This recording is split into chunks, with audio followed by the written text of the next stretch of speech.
this way.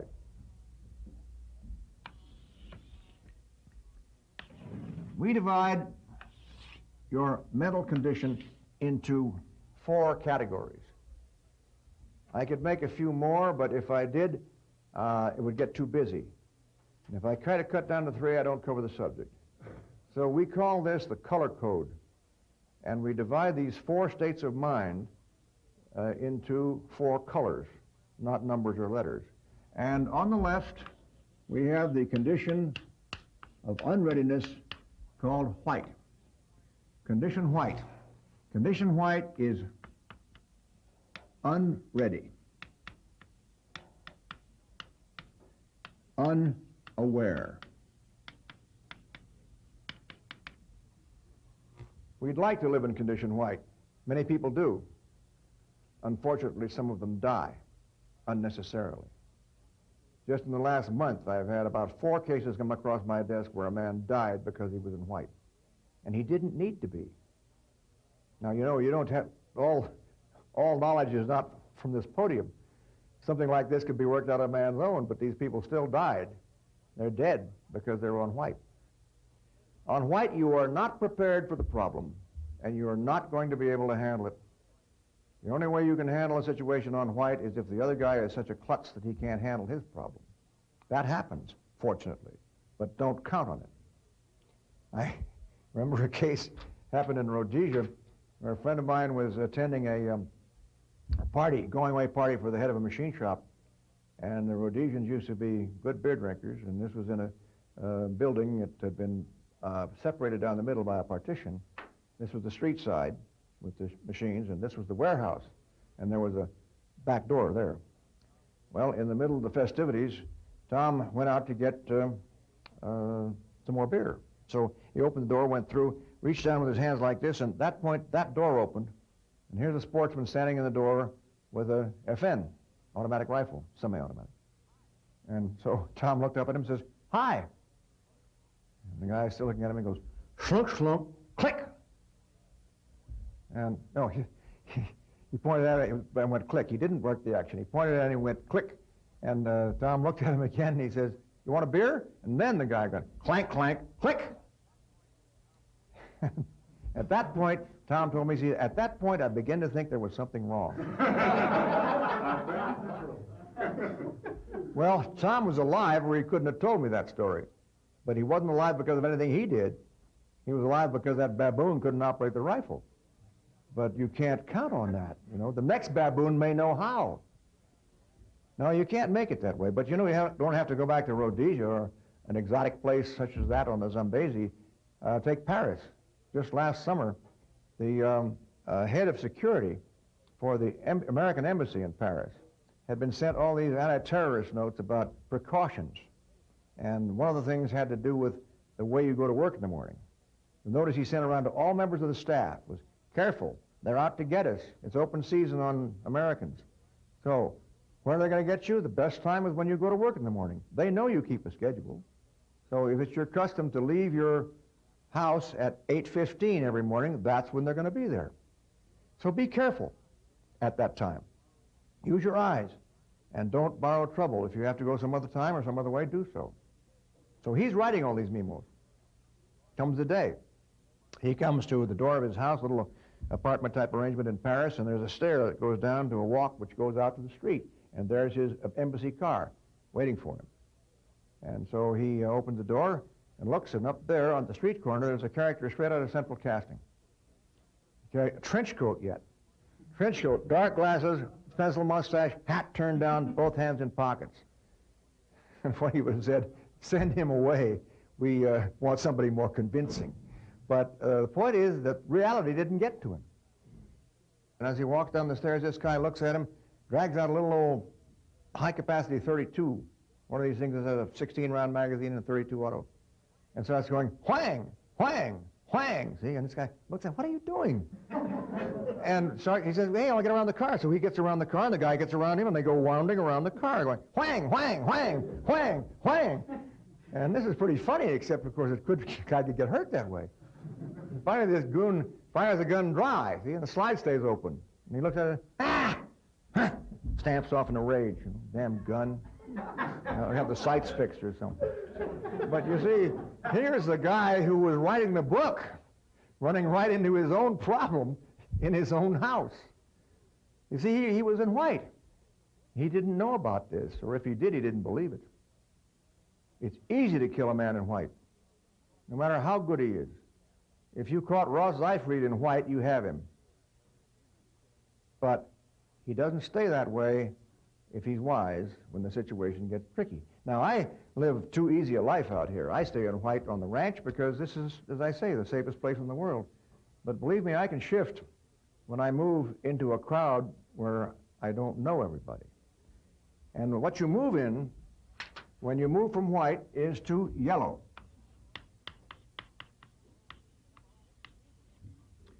And yellow is a condition of relaxed alert.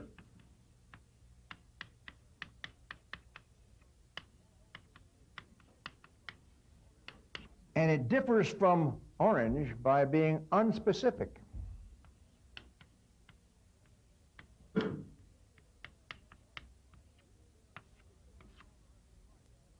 You can stay on yellow the rest of your life.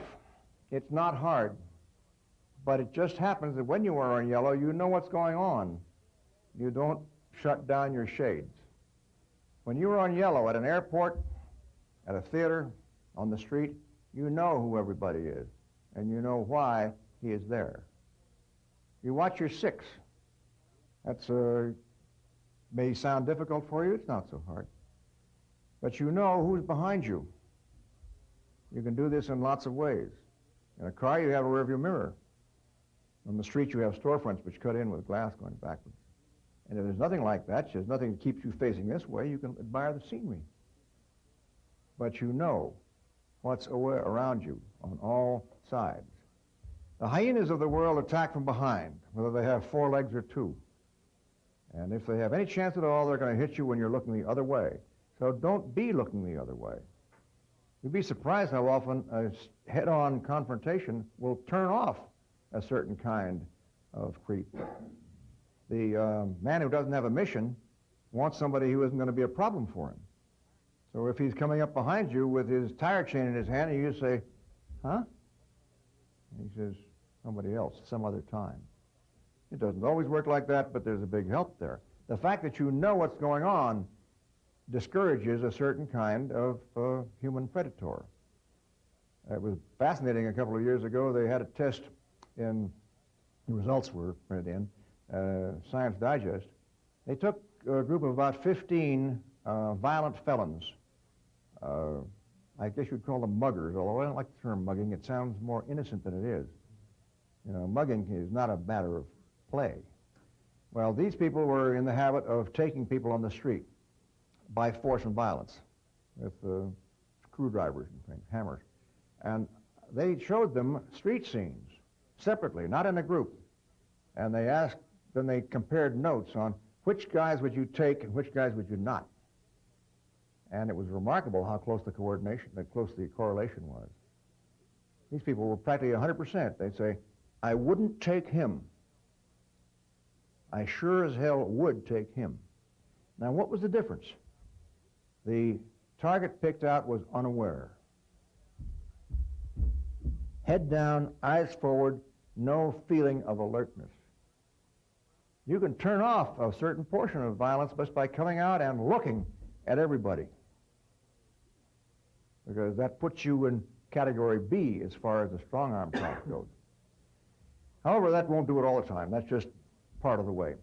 But in condition yellow, you do know where everything is. You can be likened to a patrol craft on the surface of the ocean with its radar going 360 all the time, around and around and around. You don't have a target, but you know that the world is an unfriendly place, and you know that today you may have to take some sort of evasive action, including the use of your firearm, if it comes to that. Now, the matter of this condition of readiness does not really apply to the state of readiness of your firearm, because the issue is primarily whether you are prepared to take violent action or not with anything. I have gone to complete red once, hands. But in connection with firearms, you do have this additional difficulty to overcome, this reluctance to press the trigger. as you move up the line, that reluctance moves down in its efficiency. You almost won't be able to press the trigger if you're in white. If you're in yellow, it won't be so hard, because you see, in yellow, you have told yourself, it can come. It can come now. Now, if you are on a relaxed alert and you pick up a target, that's to say this hypothetical radar which is going round and around goes, blip, blip, there, something out there. Then you move from yellow to orange. And orange is a condition of specific alert.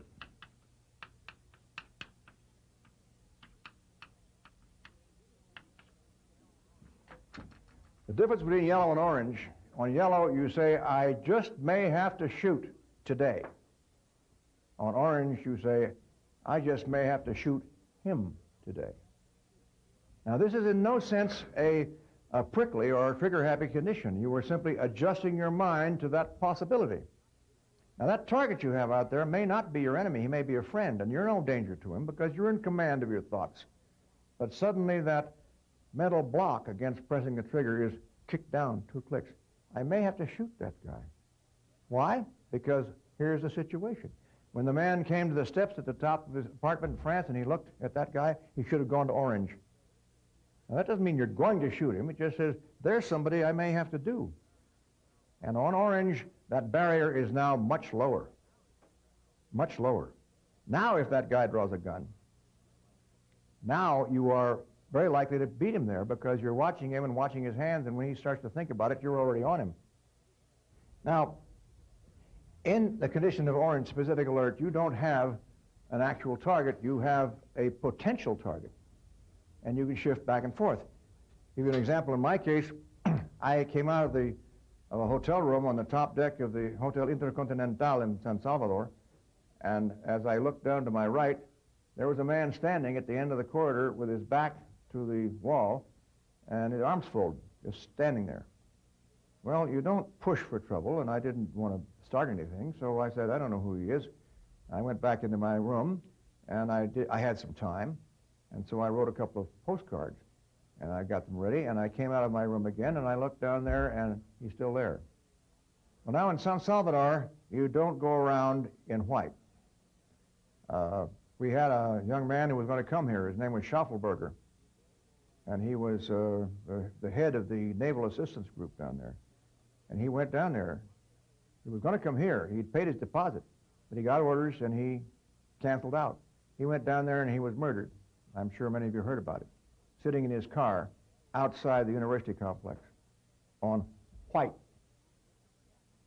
Now, I can't prove this because I can't go back in history, but I feel very strongly that if Commander Schaufelberger had been here, he would not have been on white in Salvador. Now, he's dead, so I can't ask him. I keep insisting this is not theory. This is real. The condition I'm talking about now, though, I came out and I saw this guy, and I said, well, yellow, I've got to do something about that. There may be something here, but I don't know. I'm not really going to go up. I'm going to stay on yellow. I'm going to see what he does. So I turned and walked down the corridor to the elevator, the stairway, fire escape. Went through, walked down one flight. I came through onto the 5th floor, and through that door comes the same guy.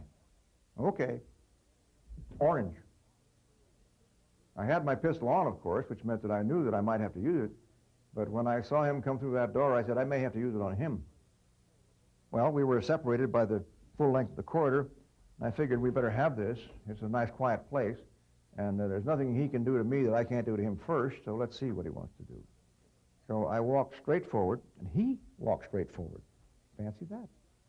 So we got about this far apart in the middle by the elevator, and I touched the button, and the elevator opened, and we both got in the car like this. And hit the button, the elevator goes down to the first deck. And I opened the door and get around like so, and said, Roberto's the concierge, the desk man. I said, Roberto, who's that? He said, that's the house detective. Oh, all right. So, he's back to yellow again. But you see how it works. It works very easily. Once you get the hang of it, it works like no sweat. Now, don't get the notion that when you pick up a specific alert that you drop your general alert. That's not the point. In other words, when you pick up a target, you don't forget about your 6. That's a basic decoy problem. A guy attracts your attention in that way and then hits you from behind. No, you keep your alert going. It's not the question of whether you're searching in all directions. It's the question of whether you're going to shoot or not. And when you get that target on your screen, then you go to orange and say, I may have to burn him. And if he shows you, don't worry about it, mister, I'm from the BATF or something, then you don't shoot him. Let's have no remarks. But if you go to orange and then he declares himself, in other words, he hoists the Jolly Roger, the black flag with the skull and crossbones breaks out, and red. And in red, this decision has been made. Red is fight. Now, you're not shooting just yet, but you have decided that if that guy does something, you're going to kill him. Now, of course, you can say we don't shoot to kill, we shoot to stop, and that's a valid point. But on the other hand, if you put a .45 bullet through a man's chest, he's liable to be in pretty bad shape. So you have to assume that he may die. Now, that says then, I have a target. I know it's a target. I'm going to use my force and violence if he does a certain thing. Now, what would that thing be? Well, it can be a whole lot of different things. We call it the mental trigger. In that situation that I spoke about when I went to full red without any intention of using my pistol, it was to reach for his gun.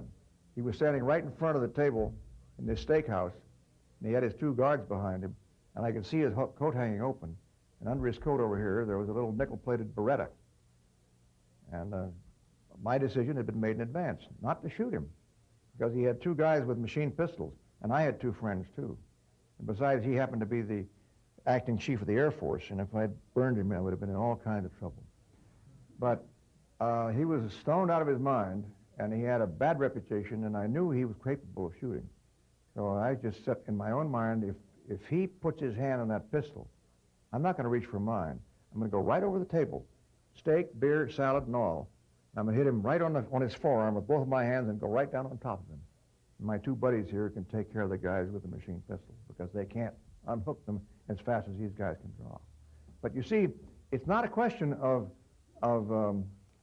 where your weapon is or whether it's loaded or not or all that sort of stuff. It's a question of your readiness to take the necessary action. And it can be shooting, it can be other stuff. But you go to full red and wait for the trigger. The trigger is quite often a gun pointed at you. Sometimes it's just a gun. Sometimes it's the enemy uniform. I can't give you an example of what your mental trigger is going to be in every case, but you must have it ready. Under what circumstances will you shoot?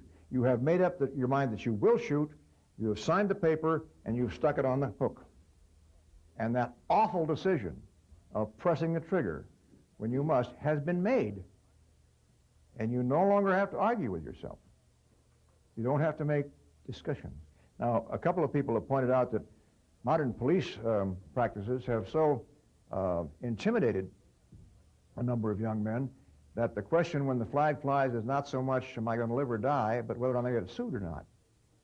Well, I suggest that those 2 problems should be put in different categories. Here we refer to problem A and problem B. Problem A is staying alive. Problem B is squaring it away with the guys in the uniform. Now, problem B can be bloody serious. Look at Bernard Getz. But if you don't survive problem A, you won't have to worry about it. So when the flag flies, solve problem A and then see what you have to do about problem B. In any case, there is your code. White, yellow, orange, red. And you can postulate situations in which you shift from one to another. Yellow is a situation you should always be in when you are in presence of a lot of people you don't know. You should always be concerned. Always be aware that this thing can indeed come to you, and if it does, you're not going to be surprised. Now, when you pick up something that looks like it might be worthy of your lethal attention, you shift over to orange and concentrate on that problem until you figure out that it's not a problem. Like when the man told me that the boy was the house detective. That shifts it back into a different area. But you keep your mind on that problem until you solve it. You can stay in yellow for the rest of your life, as long as you're awake. But orange is a bit of a strain, and so you don't want to stay on orange forever, because that's hard on your nerves. You can stay on red as long as you have to, but red is a fighting situation. You really do have a fight or an incipient fight, and fights are usually over pretty quick. So you don't have to worry about staying on red for very long. You may have to stay on orange for longer than you wish. This situation, this arrangement we have here, works. And I have no doubt about it's working. I've been using it now for over 10 years, and I've heard many and many examples of it. And it's so clean that I am amazed that it came down. It must have been an inspiration of some kind. We had one just last year, a friend of mine from this school, up in Oregon this was. And there was a shooting. There were people screaming and guys running around with guns and so on. And it was at night. He turned a corner. There was partial illumination. And he saw this character run out from between two buildings with a shotgun in his hand. And so he came out. He came to here, to the ready position. And he said, "Hold it." And the guy looked at him with a shotgun. All right, he had a target. You see, when he started, he was on yellow, but he didn't have a specific target. But when the man ran up through the buildings with a shotgun, he went to orange. I think maybe I have a target here. And then the situation was quite obvious that he had, because the fight was back in there.